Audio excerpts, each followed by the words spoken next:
Hello and welcome to the fourth and final candidate debate being hosted as part of this year's RGU Union Student Elections 2025. We're streaming live on Instagram here from the Union in the Riverside building. So welcome along to everybody who is tuned in live, and also a big thanks to everybody who's here with us in the room. Thank you for joining us this afternoon. My name is Gregor Mailer. I'm the Chief Executive at the Student Union, and I'm looking forward to a discussion today with some of our Vice President candidates in this election. So how do the elections work? This year we've got 7 different president and vice president roles being contested as part of the student elections. Voting takes place next week from Tuesday through until Thursday across the campus here at RGU and also online on the Student Union website. But this week has been all about finding out more about the candidates themselves, their roles, their aims, their aspirations, and why they think you should vote for them. Today, we're on number 4 of our candidate debates, and this year we've been running a number of those throughout the week. On Monday, you heard from our President of Education and Welfare candidates. On Tuesday, you heard from our President of Sport and Physical Activity candidates. And yesterday, it was the President of Communication and Democracy candidates. Today, we've got 2 of our Vice President candidates here with us. So we'll start by hearing directly from each of those candidates. They'll have a chance to outline their manifesto aims to you, to let you know what they want to achieve if you vote them in, and why they think you should vote for them. We'll then have some questions for them.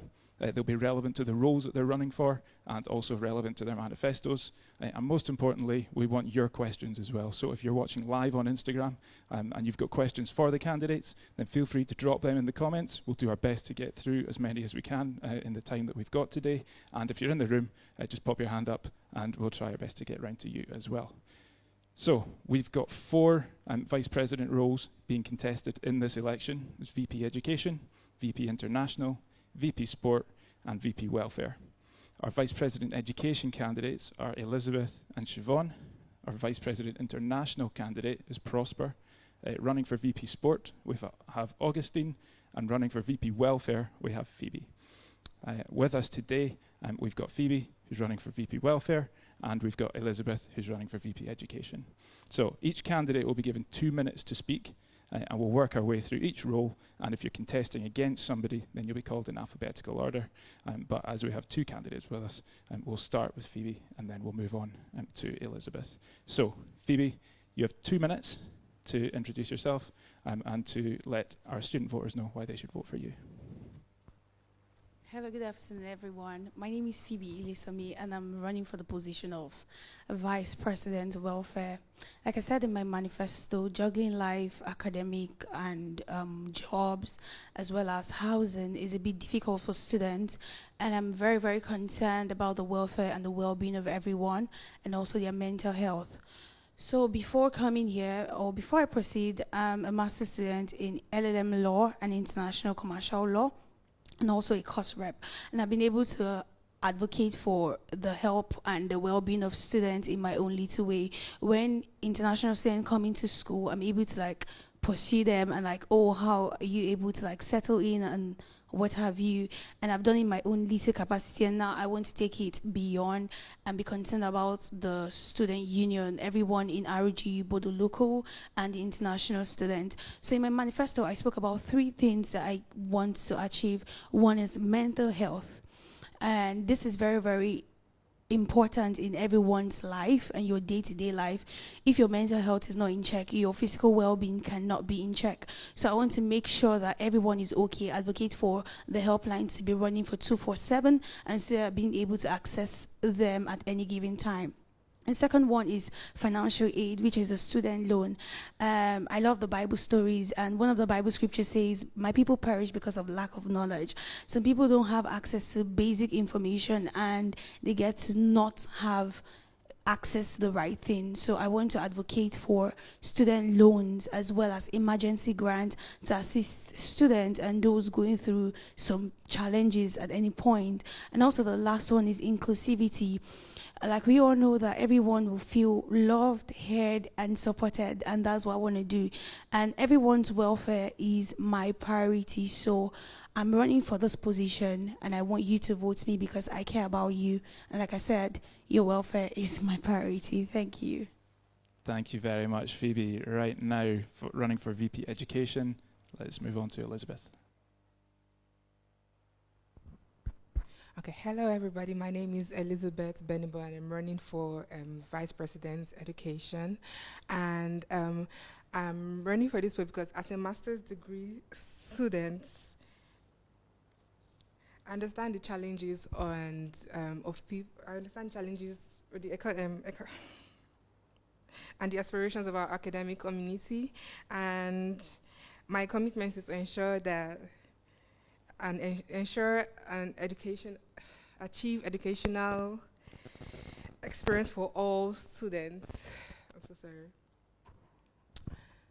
Okay, so basically, I'm running for this post because I want to help people. I'm coming from an undergraduate study. My undergraduate and my master's degree studies are not the same thing. They're two different things, and it's the same for a whole lot of other people. And I've seen that people struggle because of this. So the first thing that was in my priority aim was mental health, because I believe that if we're not mentally strong, we will not be able to excel academically. So I want to advocate for people. How to say it? Okay. So basically, I strongly believe that students' well-being is essential for academic success, and I will work to organize regular mental health workshops to equip students with tools for stress management and resilience. I also want to expand financial assistance and scholarship access. So our financial challenges should not be hindrances to students' success. I will advocate for more school-funded scholarships to ensure greater access for students in need. And I also want to enhance academic support. So I want to advocate for more peer groups, mentorships, provide. Thank you, Elizabeth. That's time. Okay. Now, so we've heard from two of these candidates now, and we'll now move on to some general questions. These are questions that both of you will answer. They're general, but they're relevant to both of your roles as well, and you'll have around about 1 minute to answer each question. We'll start with you, Phoebe, as VP Welfare candidate. You've both, though, just spoken about mental health. There, so you've identified this as a significant issue. It's being experienced by students and also in wider society. We all know that university can be a high-pressure environment, and as VPs, your areas will touch on mental health, and will have some kind of bearing on that in different ways. So, what do you think? A students' union, what role do you think a students' union should be playing in supporting the mental health of our student body, and how can your role as a VP contribute towards this? Okay, I think my role as VP Welfare is to have a conversation with the guidance and counseling, because they play a very instrumental part in the university, in the institution. So knowing that we work closely to know it and making students understand that they are accessible at any given point. And like I said earlier, having the helpline run 247, because some people just believe. I had the opportunity of going to the bursary to speak with people that take the money for students when they want to pay their school fees, and I asked, which challenges do you think students face? And they spoke about money aspect, paying their fees, especially the international students. But one thing about the mental health, students who are not in a comfortable space can think. And if we have the guidance and counseling running 247, I know it's a paid job. People don't deserve to be staying there all along, but there should be someone on the phone to talk to anybody at any time, to speak to the students. So I believe my role as VP Welfare is to ensure that this runs at every given time. Thank you. Okay, and now Elizabeth, same question to you. So what role do you think a students' union should be playing in supporting mental health, and how can your role as a VP contribute towards this? Okay, so basically, as VP, I would love to work with the presidents and the students' union to provide peer support groups for these individuals where they can come together and talk about their issues and help support each other. I've understood and known that a whole lot of people are not mentally, a whole lot of people are mentally stressed because of a whole bunch of things. It could be work, it could be school fees, it could be other things. And if we're not mentally okay, there is no way we'll succeed academically. So I would love to work with student supports and ensure that there is a peer group, and also have counselors who would also be available to help the students out during their Okay, thank you.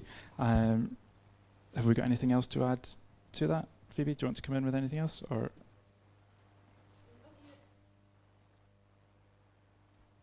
Okay, like we rightfully said, regarding the mental health, students can't focus, and it's so unfortunate that we can't.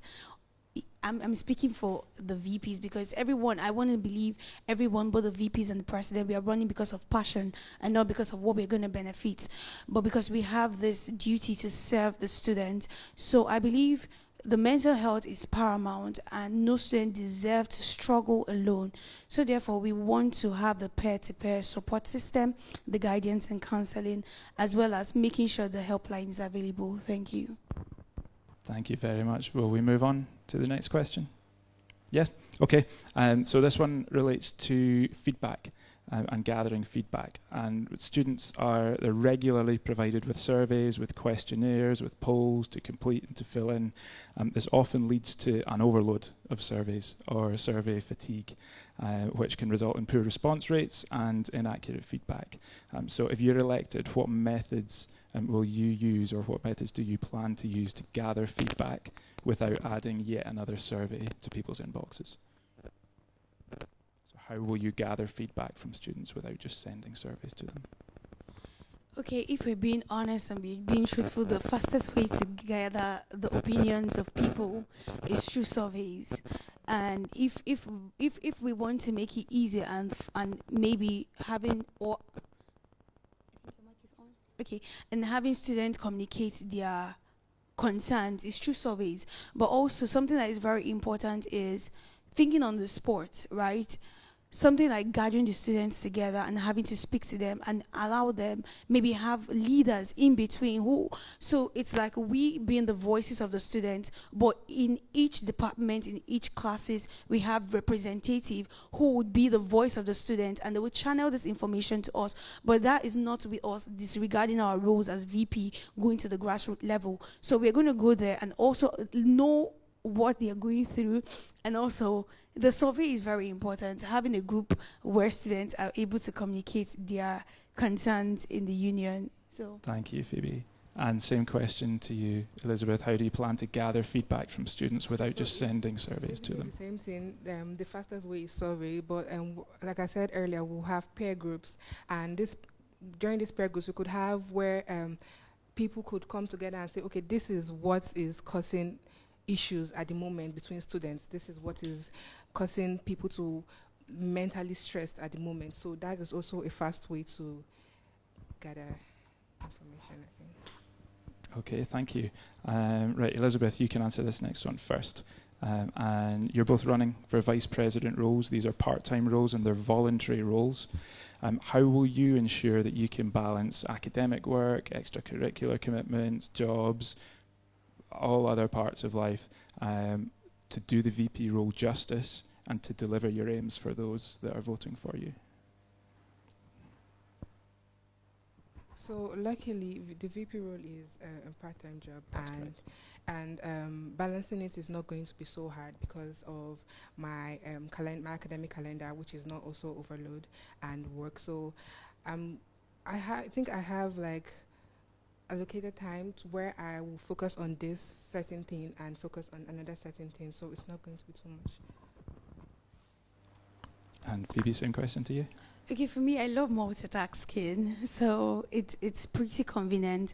And while I'm still a student here, I have had reasons to leave the school to attend to programs and also for the betterment of my own life and my growth. So if I could do that, going for United Nations General Assembly Conference and being a rapporteur there and also coming to school, for me, it's passion. So passion breeds the game. It's for me to always put people first. I love myself, but I love people. I love knowing that they are good. So I know how to balance it. I have academic work, and the good thing is my course currently allows me to come to school only once in a week, and devoting the 3.5 hours into students. I can do more, like I said. Even students that come to, like international students, I attend to them on a personal level. So this is me going beyond to tending to the needs of all the candidates and students in the union. So I'm happy about taking the role and the responsibility. I'm called to serve, and service it is. Thank you. Thank you very much. Okay, those are the general questions that we have. Do we have any questions in the room for our candidates, or any questions coming on Instagram? One from the room. Not really like a question, just like contributions, basically. You have 1 minute. I'll try my best. So, first things first, there are already certain kind of prayer support groups running in school. Do you get? I know that peer support is even going to be having like an event on the 13th. So even before like you enter into the role, it would be good for you to attend these. Then the way to gather information, overloading people with emails doesn't really work. I know you think it's the fastest, but like surveys don't, because people are like, why do I need to fill this? In fact, there are people you take it to, beg them with, and they still don't want to fill it because you can't force anybody to do anything. So incentivizing it or mixing it with maybe events or stuff like that, so that they are already coming to that area, or they are coming for that event or something similar, then you can just put that as like a welcome. Okay, as you're coming in, just please help us fill this quick information and stuff like that.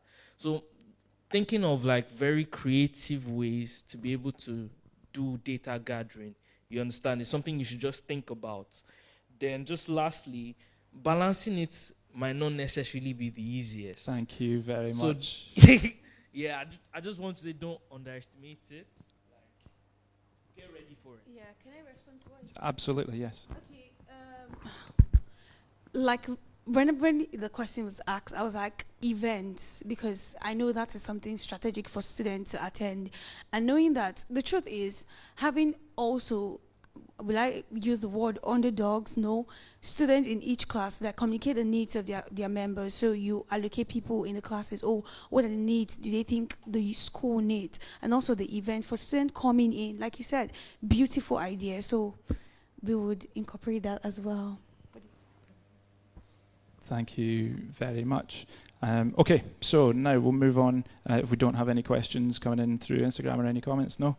So we, as a union team, we've read through each of your manifestos. They're all available to view on the union website, rgunion.co.uk. You can also view candidate videos on there as well.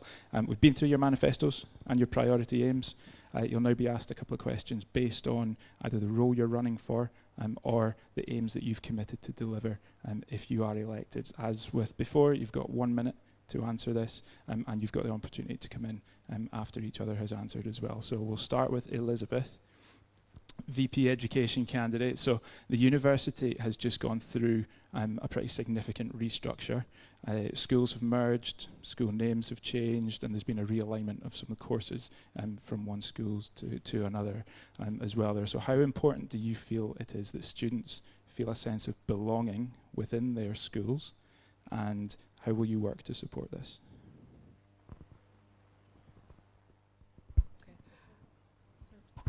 So how important is it that students feel a sense of belonging within their individual schools? So there are 8 different schools at the university. And how will you work to make sure that students can feel a connection and a belonging within their school?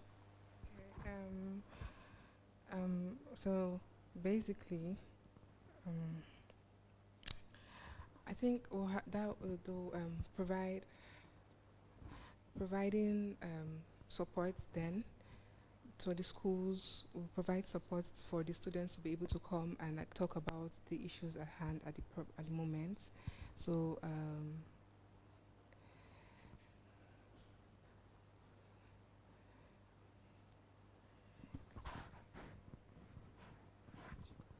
we done? Yeah? Okay, that's fine, thank you.